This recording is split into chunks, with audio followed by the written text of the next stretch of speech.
Hello, and welcome to episode 74 of the Midlife Pilot Podcast, where we talk all things flying and aviation in midlife, whatever that may mean to you. My name's Ben. I am a pilot with an instrument and commercial rating, living here in Atlanta, flying a Cessna 182. Every time I say that, I want to say Cessna 182 slant golf because I feel like I'm on frequency. We call it the Beast. Tonight, we do not have our friend Brian, a private pilot living in Nashville, home of the Bachelorette Super Charlie. He flies a Cherokee 180 named Lucy, but we do have my friend Ted, a sport pilot in Portlandia, flying a flight design CTLS we call the Egg. What's up, Ted? The Egg. Hey, I'm doing well. So, a lot of our followers also follow Mike Patey, who is building this, 24-foot pool in, this massive thing in Utah. That's basically what Brian's doing tonight. He's doing a miniature version of building a pool. He just decided to, turn on all the water in his house and see if he could fill it up with water. Yeah, he's not doing all that crazy engineering stuff. He's just doing a full send, just crack the pipes and let's see what happens. Yeah. So unfortunately, Brian has some things he has to deal with, so he will be missed tonight, but he insisted that the show must go on. So we decided to go ahead and plow through it. And what have you been up to? You haven't been able to fly very much lately. Oh man. No, I knew that at the end of the month of April that we had the Nashville fly-in and also that my annual was due. So I kind of planned on having a period of not flying through here. My annual got a little weird, and then I got a really bad cold coming back from Nashville, so I wouldn't be able to fly anyway. So you're an annual. It was great timing to, yeah, exactly. I'm an annual as well. Great timing to not be able to fly, right, because both me and the plane are down. So, but should be getting back tomorrow. How about you? What have you been up to? I've done a little bit of flying. Had to go to Savannah, and we'll kind of get into that with our topic. But I do have my first tailwheel lesson scheduled for next Monday. Oh, so nice. I'm going back into student mode. I spoke with the owner just to kind of double check on everything. And I'm going to be training in a bushcat. So I'm trying to read up on that as much as I can just to kind of try to figure out, kind of come prepared, I guess would be the best way to say that. So I'm really excited about it. Yeah. Work's been kind of a grind lately, and I need something to kind of reset the brain, start learning something new again. So I'm pretty pumped. And then I've got a couple of flights in the next couple of weeks. For those of you that have this on your bingo board, I am going back to Apalachicola.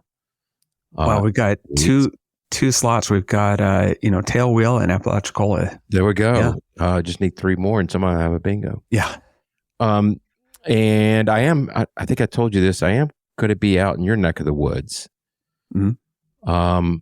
Yeah, I'm hoping either we do a Monday night pod or we might have to it might be you and Brian next week. So we'll get with that. We don't need to bore everybody with those details, but oh yeah, let's go ahead and go over a few housekeeping things as we do every episode. We broadcast live on YouTube, usually every Tuesday night around 8 p.m. Eastern. We've got an active chat room tonight. We leave that open for questions and comments, and a lot of times they're talking amongst themselves, which we love. Audio podcast is at iTunes, Spotify, and wherever fine podcasts are found. So please give us a subscribe or a follow. And we're still looking for some reviews, a 5-star review, actually. So please take a few minutes and say something nice about Ted and Brian. That'd be a lot easier than saying something nice about me, I'm sure.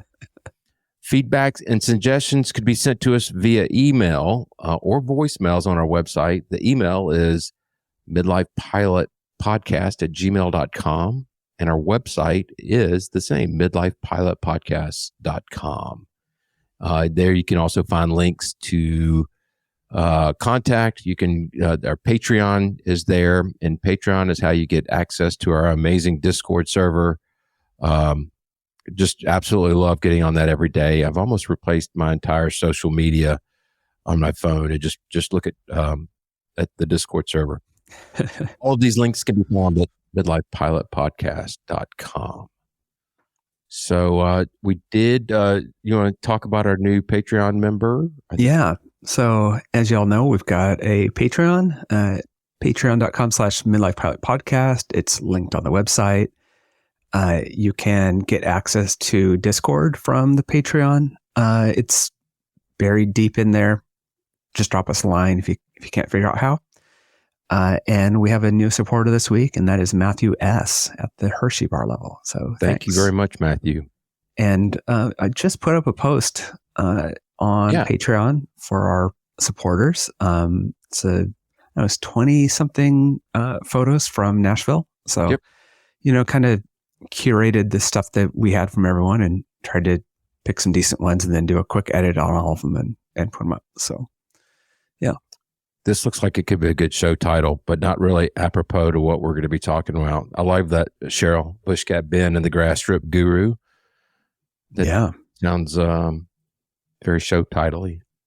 Yes. So we kind of got together before and a couple of experiences as of recent. We thought maybe tonight we would talk about external pressures. And that can come in a variety of forms. There's get-there-itis, but there's also other forms. And we just thought maybe Ted and I could share our experiences, and we encourage those in the chat tonight. Or if you want to send us feedback, and we'll read it on next week's episode and maybe revisit this with Brian being able to join us. But, we hear through training, there's the I'm safe checklist. And S is for stress. And then also the PAVE checklist, where E is for external pressures. And we get examples of that from time to time. Or when you're going through training, if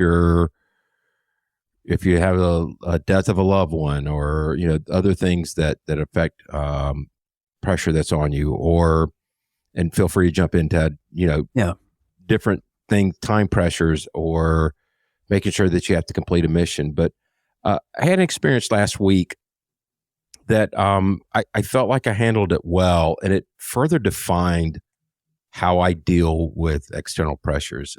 We had a family member that had to be checked into the hospital, and I had a business trip to Savannah that I was planning on flying to. This member of the family checked in on Wednesday, and I had that trip that I needed to leave by Thursday afternoon, but the person did not, we didn't know what was going on. And that's when my stress level was at highest. Like, this could be a lot of different things. Yeah. There's a lot of distractions there. Yeah. At that time, if I go on this business trip, if I even go, I'll drive. I won't fly. And, I was fine with that. 4.5 hours, 5 hours in the car, it's not ideal, but I wasn't going to put myself at risk at having my mind elsewhere except for where it needed to be, which was in the airplane. Well, after later Wednesday evening, early Thursday morning, we learned what the cause of this issue was, and that no surgery was going to be needed. And, there was a plan of action to get this person healthier and get them home. And it was at that point in time, and other family members were able to jump in and be with this person and, making sure that they were taken care of. And it was at that point in time, I was like, okay, now I do feel comfortable in flying. The worst distraction was behind me. And the second thing of it is that I also wanted to get back as quickly as possible on Friday to be able to maybe see this person home, be the one to take them home. So it's just an example that I had never worked through in my mind as to an external pressure or a stress, as it is in the I'm safe checklist. A stress that I was facing that I wasn't comfortable flying, and then things fell into place and kind of allowed me to be able to fly. So Yeah, that was something that happened just in the last week. You had a situation, I think. Well, Brian's point is that we should never have a reason that we need to fly with external pressures, because we're just midlife pilots, right? We're not doing this for a career. And it is always kind of a good point, right? We never need to fly. But there are, I think that's such a great reason of, look, this is going to save 6 hours of driving time. And that's that much more time that I can, be at the hospital or be at home and not be in a car. Right. And I think that's one of the benefits that we have, is having life experience and knowing what we can handle and what we can't. And, hopefully having a little bit of that self-awareness of, right. Okay, I'm stressed. Is this a problem? Or this is going on in my life. Is this a problem? And I had some of that in training, of kind of life stresses that I had to think about whether I was going to fly or not. And, but for me, some of it is, it's not whether you have stress or not, right? It's what level you have. It's right. I remember the AOPA personal minimums thing, and it's like, how well rested are you? And it's like, well, I'm never going to be a 10. I mean, like that's just life. Right. But that doesn't mean that you're out flying on 2 hours of sleep either. Right. So, so for me, that's kind of part of it. The one example for me that was really vivid in training, and in your primary training, it's such a great time to use your CFI's abilities and their minimums and not yours. And I was at the airport, and it was just mediocre weather. It was something that we don't get, which is it was raining and the clouds were high enough that it was flyable VFR, but it was like 3-mile visibility. And he's like, well, let's go. And we went, and as soon as I got in the air, I'm like, nope, this isn't, no. And, brought it, we're just going to do pattern work, and brought it around and landed it. I'm like, I'm done, and man, I would not have liked being alone in the plane with that, right. And certainly I had more of those kind of freak out moments as a student pilot than I've had since. Right. But that's one of those where, regret, pressure, I'm just going to go ahead and fly anyway. This is legal, right? That doesn't mean you should, or you're going to like it. And I'm really glad that I took advantage of that opportunity, because it really taught me afterward. Sometimes we learn more by not doing things or experiencing those type of things than we did if it never would have happened. That's for sure. Yeah. There's also, to me, it's a layered approach as well. And with regards to external pressures, I don't know of anybody that doesn't have some type of stress, minor as it may be, at any point in time. If you have a family, if you have a dog, if you have anything, going on in your life, there's going to be, if you work, nobody's stress free, I guess is what I'm trying to say. And I kind of look at it as a layered approach, where I want to say, I kind of lean towards the 3-strike rule. And I'll give you an example. Next month, Terry and I are going on an exciting trip where some friends are chartering a sailboat out of the Bahamas. And I've wanted to fly the Beast to the Bahamas, maybe since I got my instrument rating. And it's single engine. I've heard everybody, I don't know if I'd do that if it was a single engine, but the fact of the matter is, from Fort Pierce, Florida to the first spot of land is 70 or 80 miles, maybe 90 miles. It's really not, I can climb up to 9,000 feet and almost glide the whole way. Right. Not really, but Yeah. you get my point. So, this was rolling around in my mind, and tickets over there are not, airline tickets over there are not cheap. Yeah. So, the first thing that when I discussed this with Terry is she wasn't comfortable with it. She said that's a lot of time to be over water, and I get that. I do. The second thing is the engine. We're 400 hours away from recommended overhaul, so it's getting a little later in its life. So that's number two. And I think the thing that caused me to decide not to do this flight was we're meeting our friends on Saturday, or at the boat Saturday morning at 10 a.m. And we're hoping to cast off at like noon once we get all moved in. Yeah. Well, if there's bad weather, I'm going to be making decisions that I don't want to make. Yeah. Either delaying everybody or meeting them somewhere else or taking a flight I really don't want to take.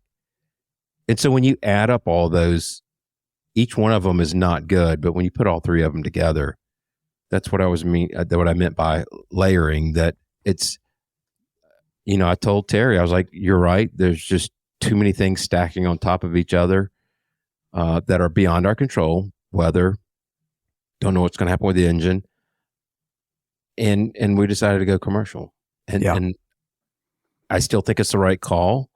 I also think that there'll be a point in time when I can go down there by myself, maybe after an overhaul, or maybe we get another compression check in, that the next annual and everything's still looking strong. I might be perfectly willing to do that.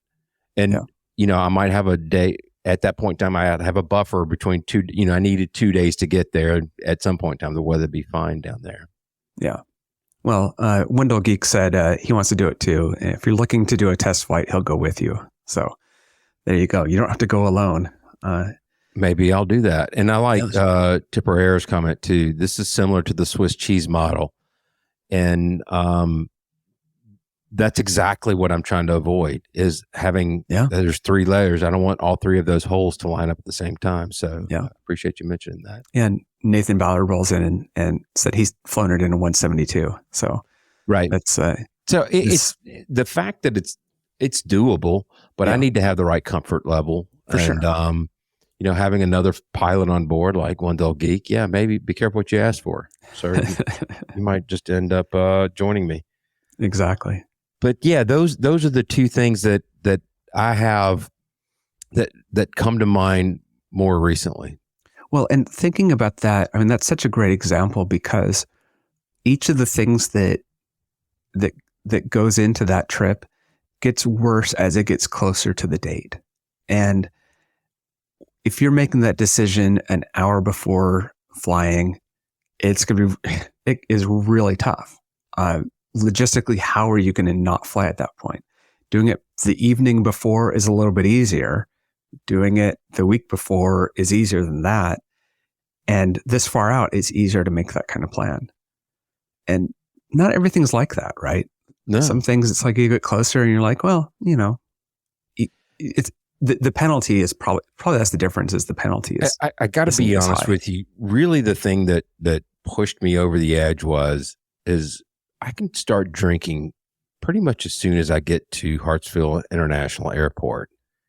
And I can start drinking from that point all the way till I get home. So, I think that may be the reason. So I don't know. It's just, when we're talking about some show topic ideas, I had been thinking about this for a while.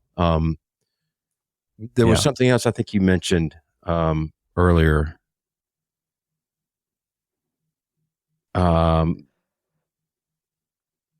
Never mind. That was something different. Right. Your lawn tour. I did want to hear about that before we let things go. We'll definitely talk about that. But I think that even some of the little habits that we do can keep that pressure from from building as badly.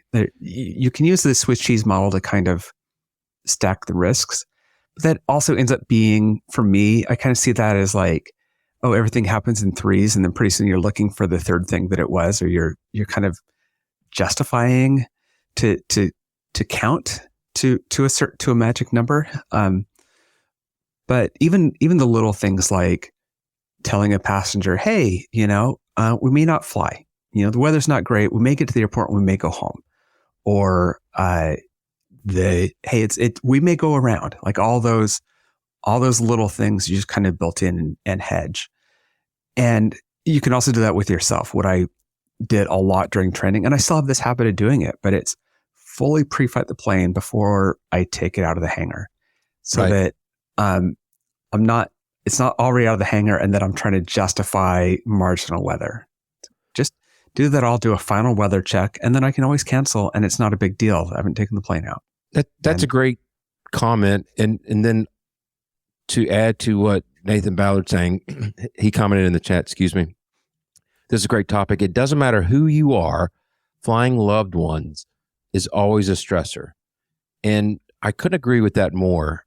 If I offer to take a friend for a flight and the weather's iffy, I've got no problem canceling that. We can always find to do it another time. But when we have plans to go to St. Simon's or go to the beach somewhere else, and it's Terry and I and one of the kids, I agree with Nathan here. I feel a little bit extra pressure to complete that mission.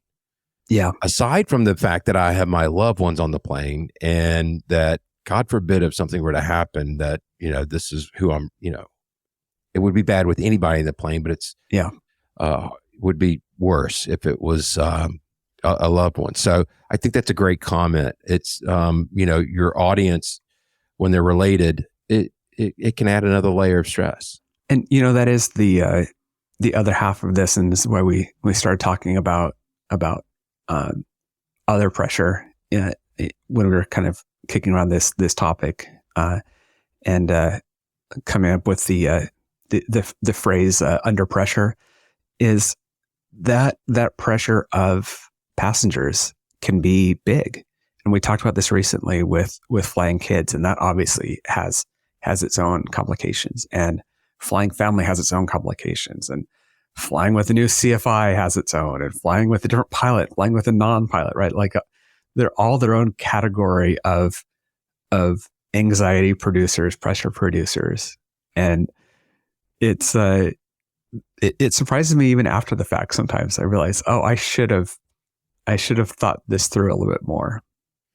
One Dull Geek commented, I've got that coming up at the end of May. My wife and a couple we know are planning on going to Jekyll Island, and I've been preparing them that there is weather that will change plan. And I think that's the absolute right way to go. And if you've not been to Jekyll Island, that is one of my favorite destinations in Georgia. So it's a really cool place. But you got to set the right level of expectations with whoever you're flying with. My family knows I've canceled numerous flights because of weather. Yeah. And to that point, the other point I was going to make, I've mentioned this before, I fly a fair number of Angel Flight missions. And I think there was one last November that I called off because I wasn't comfortable with the weather. And the response I got from the coordinator was, that's the right call. I think that's the smart thing. We can reschedule. Oh, man. They were nothing but supportive. The patient was totally get it. I'll call my doctor. We'll get this rescheduled. There's never been any pressure from that side of it, that if it doesn't look good, then absolutely don't fly. We have the choice.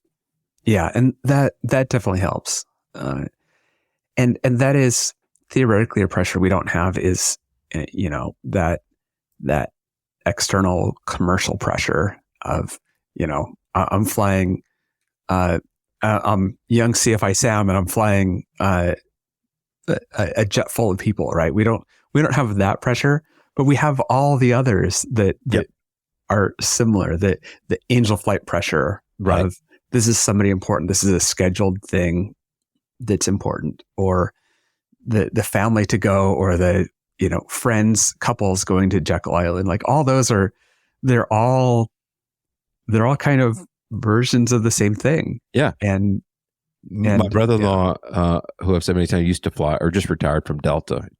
He retired over a year ago, but he said his first officers would always ask him, what's the weather like? And he would respond, it doesn't matter. We're going. Yeah. And that's, but that, that going into it, you sign up for it, and, they have their outs. They have their ability to avoid a lot of things, or deal with whatever scenario.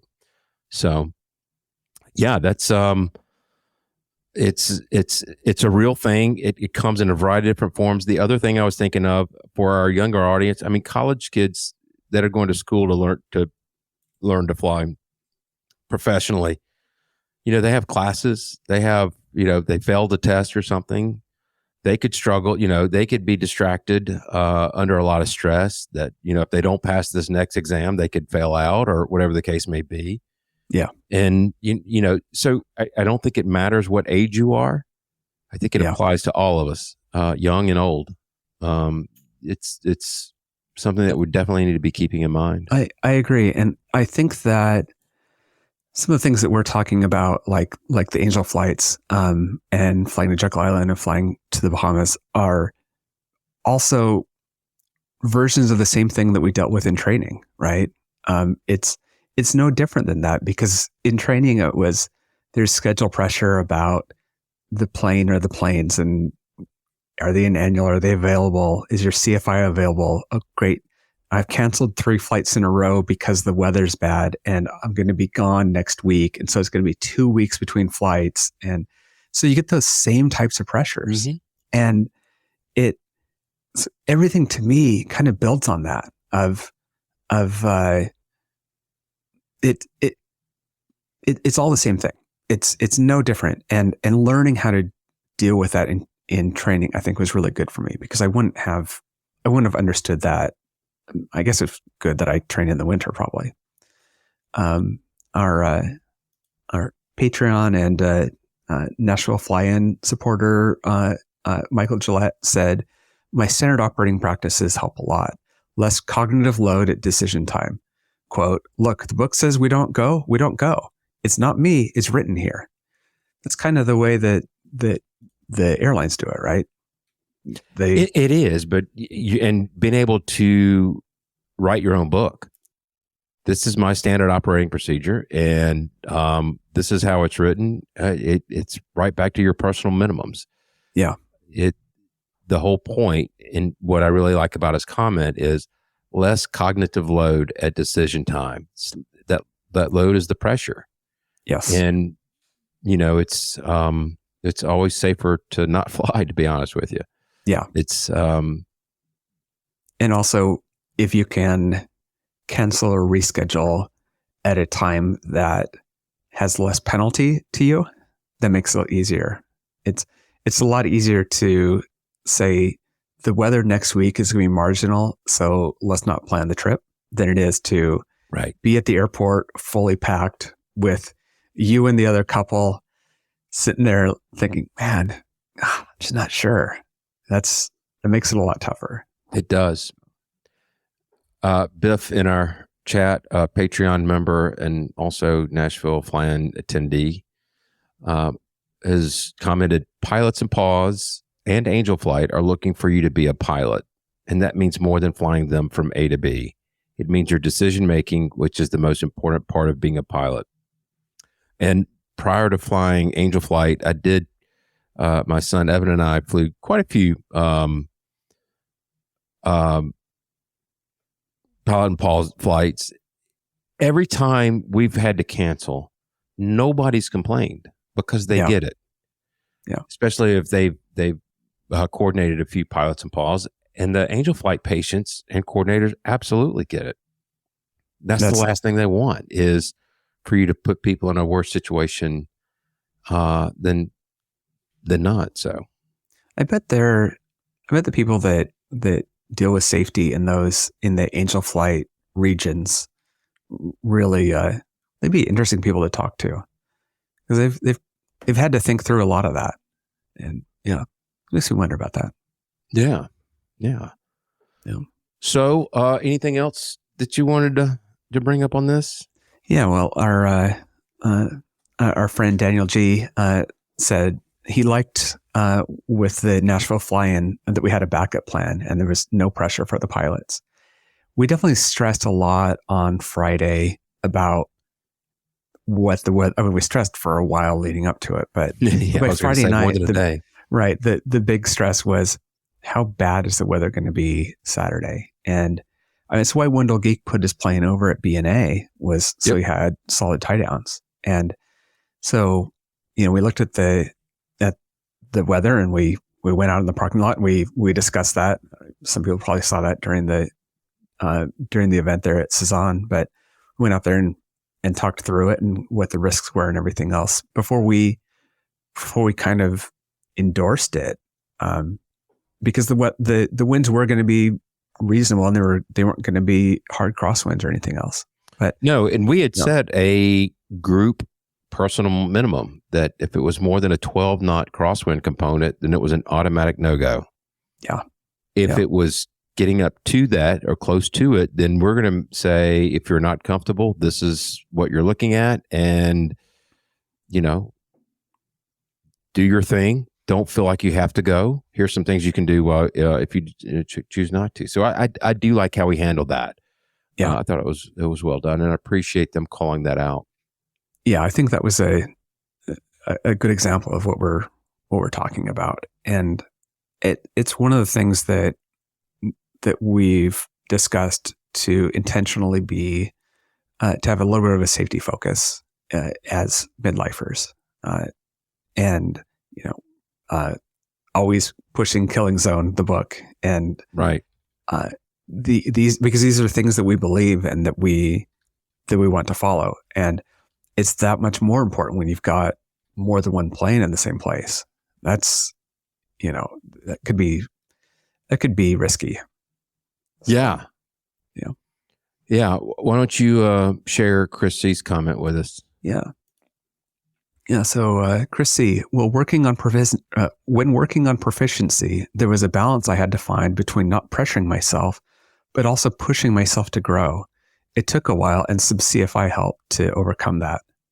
I totally get that. Yeah, I wanted to call that out. I actually have 3 videos on my YouTube channel, and one of them actually talks about this, more about expanding your personal minimums, but the pressure that comes with that. Always having an out is the underlying theme of that video. But I think that's another great point and another layer of stress that you can place upon yourself. There is a point in time when you do need to stretch your wings out a little bit further, try something new that you may be uncomfortable with, as long as you have plenty of you've got plan B, C, D, and E, plenty of outs, in other words. But that's a great comment from Chris. And there's something great about having a CFI that you trust sitting next to you, who you can really lean on and have as that insurance policy. And it's Wendy said Wendy's in IFR training right now. She said, Chris, that's where I'm at right now. I don't want to cancel just because I'm just uncomfortable or doubting my confidence. And shout out to Wendy. She had quite the IFR flight this week in solid IFR weather in the Northwest. And it was a little bit beyond IFR from what you were describing earlier. Yeah, let me dig that out. Surprise, icing at 5,000 and embedded convective cells.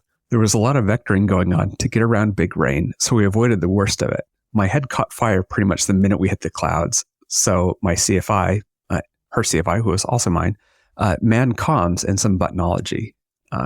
Flying in the clouds that day was a straight up roller coaster ride. I was exhausted, but exhilarated and glad we did it. Yeah. Right. Having that CFI with you makes all the difference.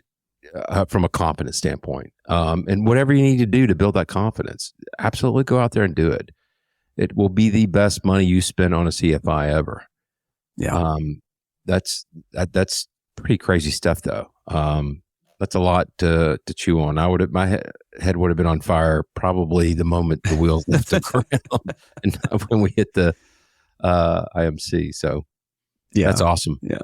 Oh, and also shout out to Alyssa who passed her. Did she pass her instrument check ride this week? It was last week, I think. Last week. I don't know if we properly applauded her for that. I don't think we did, and if not, we'll do it again. Yeah, I didn't think we talked about that, so I wanted maybe to make not. Sure, she has shown a significant amount of patience of anybody I've seen. What she's had to go through to get that. So massive congratulations to her. And I see her pop up on the Creeper bot on the Discord server, which you can access through getting a Patreon subscription. Yep. But it's now all filed, and it's pretty much set my watch. If it's 7:00 Eastern, she's probably up in the air. Yeah. So, but yeah, that's awesome. She had to endure a lot, so that was really cool. There's been a real discussion in there about how Alyssa did her instrument rating the right way, which was getting a lot of under the hood time. It happened to me with the CFI, but I don't know. It had to be. You might be able to tell me on that.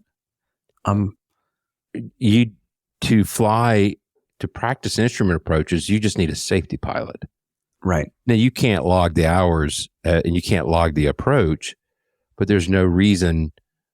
Yes, she was with the CFI candidate at the time that when she was building it, and now that person is, I think, since passed her CFI check. I think so too. Yeah. But just flying the needles.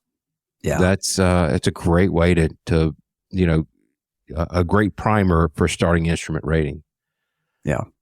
So yeah, I do want to hear about this. This I got for the group. I got a picture from Ted via text, and it showed the egg, and the egg had a bunch of green stains on the front wheel pan, which made me smile. I loved seeing that. That is, and it's something you have inspired me, Mr. Fly Sport. I would love to just start going to do a lawn tour, as you like to call it. Oh man, there's one super famous strip here in South or Middle Georgia, Barnstormers, Peach State Aerodrome. But I would love to go find probably 3 or 4 more strips to go, at least just do a touch and go and start maybe ranking how well they're graded and which ones start grading them like you would a restaurant. Who's got the best grass strip around? Totally. Yeah. I just put up a video. It's about 3.5 weeks ago that I did the flight, but yeah, it was a day that I happened to be near the airport, and I actually went there for a tenant meeting, and I'm here and the weather's really good. So great. Every time I go in the winter, the weather's been terrible. Let me take advantage of it since I'm there. So, I did all the planning and I went. There's 7 public grass fields in the greater Portland, Charlie area. And I hit all of them. I knew I'd been to 2 of them in the past, I think. And I knew where a couple of the others were. And a couple of them I had to find by air. And grass fields are really hard to find from air. Sometimes you're over the top of them before you can find them. And I just had a great time. It was a little windy, just kind of little weird winds, but it was in the right, it's within what I could do. And I went out and I landed all these fields, and man, I just loved it. It's a great time of year in the Northwest for that because the ground is solid enough. It's not winter swamp, and the grass is growing and it's still soft. When you land in, by September, when you go land and everything's just hard, it feels like cobblestones. But this time of year, it's super plush. And so it makes all your landings just feel great. Exactly. So it doesn't matter if you have gas shocks or spring leaf struts. They all feel good. And so for the moment, you were flying the green egg. Yeah, the green egg. Yeah, not the big green egg, but just the green egg. Just the tiny green egg. That's exactly right. Anyway, that led, as I was editing down the video, and editing video is a great chance to kind of learn more and more things than you remember that happened at the time. So finding mistakes and finding weird things that were in there. And one of those things happened to be a great bag of words. So our favorite segment, the Josh McElhatton Memorial Bag of Words segment. So let's play that here. Let's listen to it. Flight for fun. Flight design 503 Tango is overflying the field southbound, following somebody in the pattern. Left downwind 25. Flight for fun. Yeah. It's like every other word is And you said, I've done this. We've played it. I've made my call sound like 12 times in one call. Yeah. Yeah. So what happened was I'm underneath the outer ring of a Charlie, going into a grass field. There's a plane that flew past and turned where the downwind would be for this grass runway. Well, they just happened to be turning to avoid the inner ring of the Charlie, but they are Nordo with no ADS-B. And I've seen them before I make this call, but I realize I'm close and landing on a grass runway, there's nowhere to get off. You're going to need to be in the air for quite a while. So I'm trying to decide how I'm going to space this timing out and everything else. And I'm trying to make this call, and I hadn't thought through how I'm going to make a call about who this other traffic is that I'm following, because I'm so used to them being on the radio and all of that. Was the plane like really old and just didn't have radios, you think, or do you just think they were Nordo? I just think, could you see it? They didn't have ADS-B, so it's even weirder, but it seemed like about a 172. I was going to say, I was wondering if it was like an old Cub or something, really, a Stinson or something. No. And the funny thing is I was talking to a Cub pilot through that whole thing who was at nearby fields. So it's hilarious that the Cub wasn't Nordo. It was the guy in the 172 that was Nordo. So now what's really interesting is I did all that. I posted the video. Then I went back and I pulled this clip out to make the bag of words from. And because of the way our streaming software works, you can't just play audio. It's got to be a video clip. So I stuck a little piece of a VFR chart on top of that to show where I was. And the thing that our, dozen people that are watching this on YouTube get to see is they get to see that little bit of video. It was only then that I realized I'm turning left downwind 25 behind Nordo traffic. And I'm looking at this screenshot of the sectional that I've got, and it says right there, right pattern. This is 3 weeks after the fact. I posted this video a little while ago, and I'm just now realizing right pattern. And so that was today's real, moment of kind of search my brain and figure out what happened and why and all of that. So I went and filed an ASRS on that, which it may not be a big deal, but I did post the video, and the video's public on YouTube and all of that. So I'd written down all these fields. I have a habit when I go to new places of writing in my notepad of the airport, the length of the runway, the numbers of the runways, the ATIS, CTAF, tower, things like that onto it. But I just didn't review that before I got to this field. So it's amazing it took that many rounds of reviewing my own flight before I realized that I made that mistake. So anyway, it's a little bit of a self-inflicted wound. Good reminder for people. If that was my mistake of the year, I would feel pretty good about myself. Yeah. One Dopey comments, I've been accidentally Nordo by being on the slightly wrong frequency which I have done while flying over the top of Hartsfield in the Bravo, and I over-rotated, as I like to say. I was just 0.25 off, but it happens to everybody at some point in time. I have to believe that I learned on that flight that if you're in Hartsfield and you're talking to Traycon and it's quiet, then something's wrong, because there's always something on that frequency. Yeah. And Eric Grizzly mentions as well, or with the volume turned down, that's happened to me as well.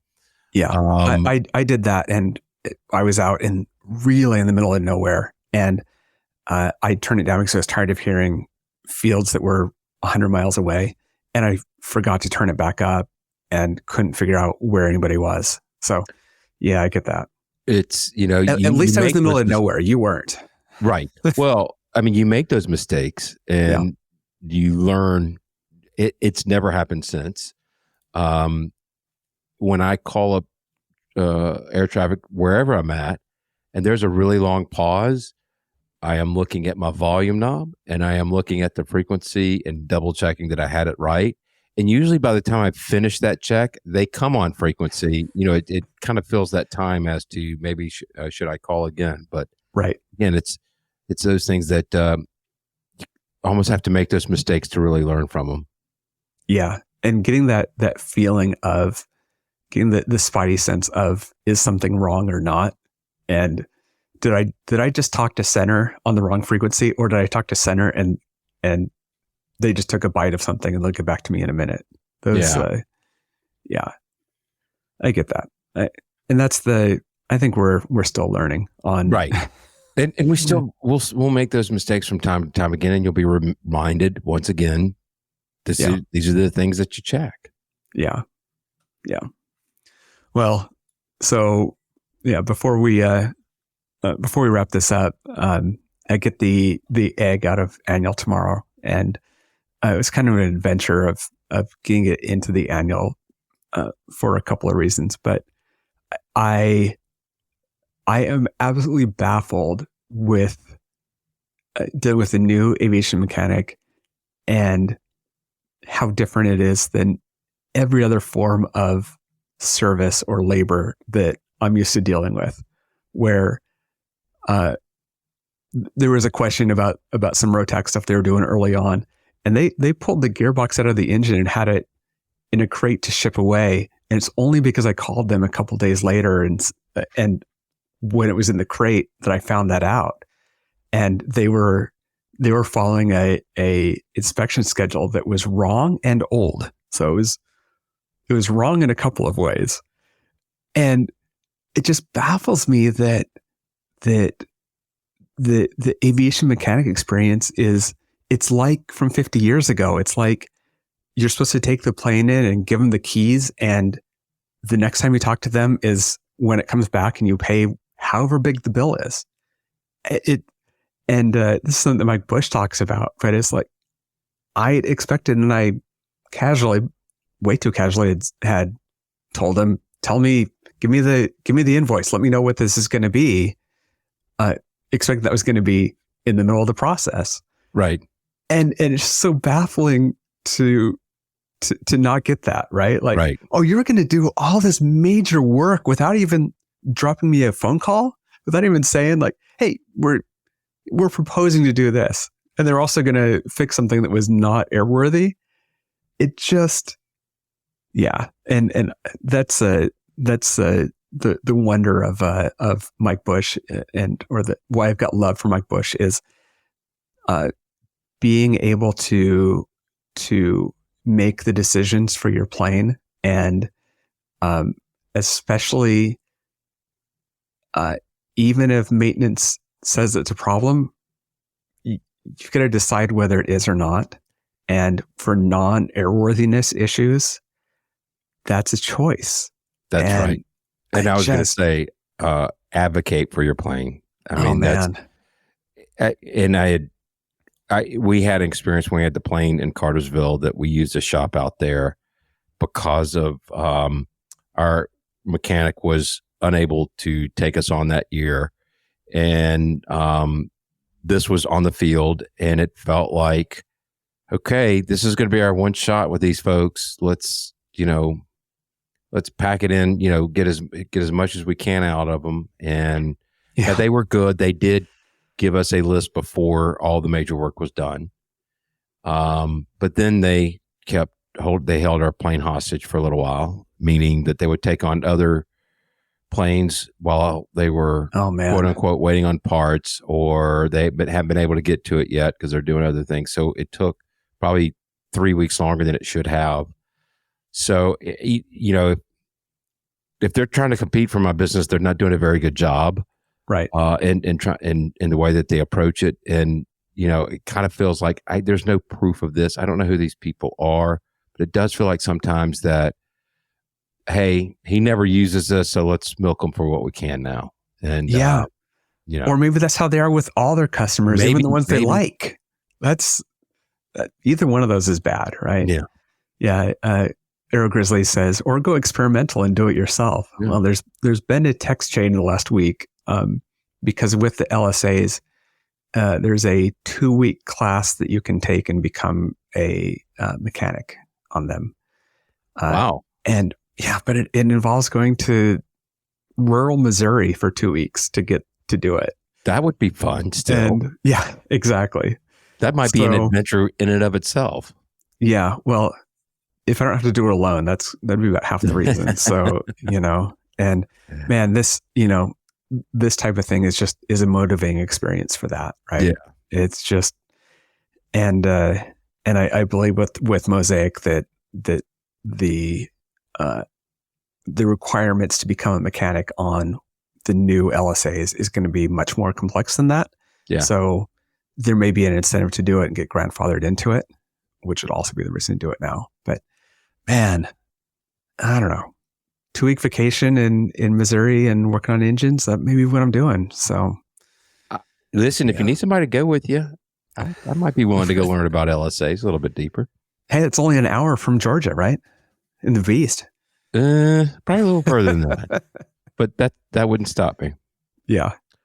Well, why don't we wrap it up? We appreciate everybody in the chat and all your contributions. It's been very lively and it's great to see.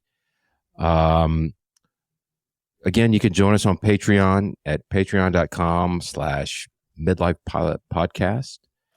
And you could also send us a PayPal drop or just contact us at midlifepilotpodcast.com.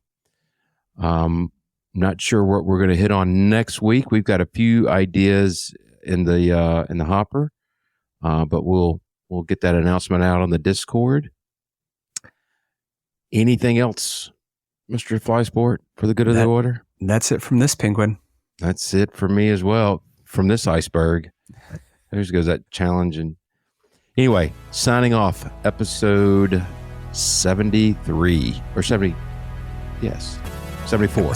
74. Episode 74 of the Midlife Pilot Podcast. Good night, everybody.